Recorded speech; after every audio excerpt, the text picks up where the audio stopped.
Tempera is a fast-drying painting medium that predates the use of oil paint.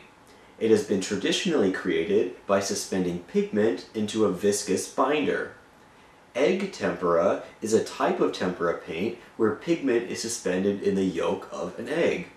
Thinking about how an egg yolk dries to your plate from breakfast helps to understand the nature of this medium. Like egg yolk, egg tempera dries to a very hard but brittle consistency.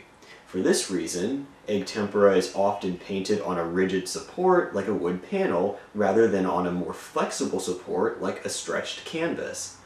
As canvas expands and contracts with temperature and humidity, it may cause the brittle paint to crack or flake off. This Italian Renaissance painter Sandro Botticelli made many paintings using this traditional medium. A natural yellowish tint is generally present in egg tempera because of its binder. The 20th century American painter Andrew Wyeth is known for the great level of crispness and detail he achieves in his egg tempera paintings. In his painting Christina's World, the artist used a thin brush with this fast-drying medium to paint the individual blades of grass. Casein paint is another type of tempera that's very, very old. In fact, it is considered the first type of paint ever used by humans. Casein is what's known as a glue paint. It is created by suspending pigment into a binder that's made from milk curds dissolved into a preparation of boiling water and ammonia. Because casein is a glue, it sticks very strongly to its support. Like egg tempera though, it is very brittle and needs to be applied to a rigid, non-flexible support.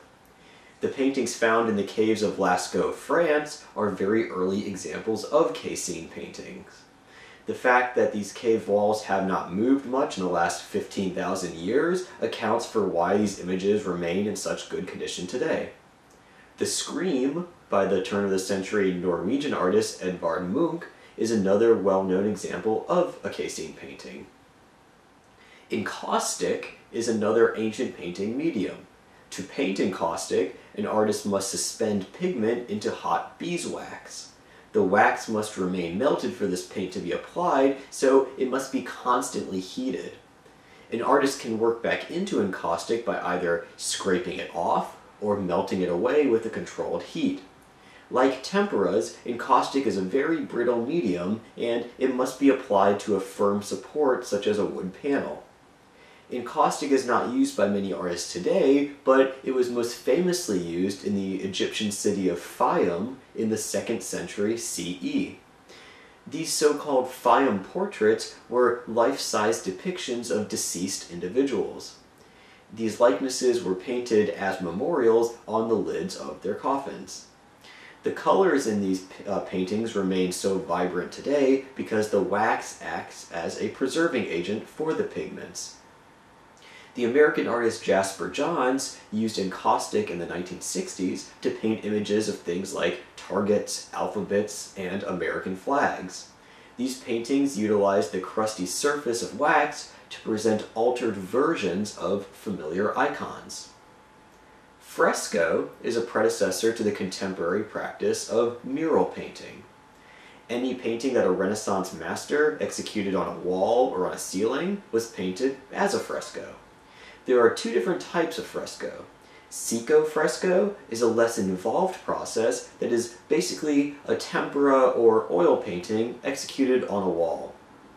With buon fresco, on the other hand, an artist begins with a fresh coat of lime plaster applied to a wall or surface. Next, the artist mixes pure pigments into water and begins to apply it to the damp plaster in thin layers. In this way, the plaster acts as both a support and a binder. Since the pigment is suspended into the wall itself, buon fresco is an incredibly permanent method of painting. The downside of buon fresco is that it is not very forgiving. When the plaster dries, the paint can no longer be worked into. For this reason, artists who work with this process can only work on small areas at a time. This is why they will often use full-sized gridded drawings, called cartoons, to quickly transfer the image to the wall. The ceiling of the Sistine Chapel by Michelangelo is one of the most famous examples of buon fresco. Michelangelo spent 4 years on scaffolding painting this incredibly expansive series of vignettes from the Old Testament. Considering that each of these figures is over life size, this work must have been quite a physical feat. Today, buon fresco is a relatively unused medium. It has been replaced for a large part by new relatively archival paints such as latex-based interior and exterior house paints that are fairly cheap and that cut out the need for plaster. Although he is most well known today as the husband of Frida Kahlo, the 20th century Mexican muralist Diego Rivera did his part to keep the tradition of buon fresco alive. This piece, Man, Controller of the Universe, was commissioned in the 1930s for the lobby of Rockefeller Center. It generated a lot of controversy because it included portraits of a number of communist leaders and was ultimately destroyed by Nelson Rockefeller before it could be unveiled. Consequently, it was commissioned to be painted again in its entirety by the Mexican government in Mexico City.